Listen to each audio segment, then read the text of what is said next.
আসসালামু আলাইকুম, স্বাগত ইজি নিউজে। অন্তর্বর্তী সরকারের প্রধান উপদেষ্টা ডক্টর মোহাম্মদ ইউনূস বলেছেন, নির্বাচন কমিশন নির্বাচনের তফসিল ঘোষণা করেছেন। আগামী 12ই ফেব্রুয়ারি সাধারণ নির্বাচন অনুষ্ঠিত হবে। এ লক্ষ্যে সরকার প্রস্তুতি চূড়ান্ত করা হয়েছে সরকারের পক্ষ থেকে সর্বোত্তক সহযোগিতা।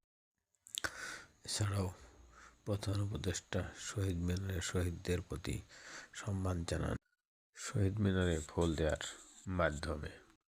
এছাড়াও ডক্টর মোহাম্মদ ইউনূস মনে করেন, আগামী নির্বাচন অবাধ, সুষ্ঠু, নিরপেক্ষ এবং শান্তিপূর্ণভাবেই অনুষ্ঠানে দেশের ভবিষ্যৎ নির্ভর করছে। তিনি আরও বলেন, ভাইদিকে দেশের গণতান্ত্রিক অগ্রযাত্রা কেউ থামাতে পারবে না।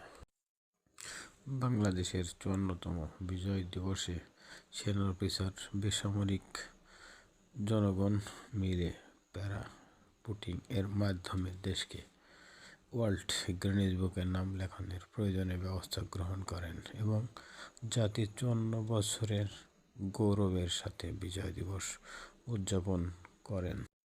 হাজারো ভয় শঙ্কা উপেক্ষা করে গণতন্ত্রের উন্নয়ন এবং বাংলাদেশের মানুষের ভাগ্যের উন্নয়নের জন্য বিএনপির ভারপ্রাপ্ত চেয়ারম্যান জনাব তারেক রহমান বাংলাদেশে পাশ রাখছেন 25শে ডিসেম্বর।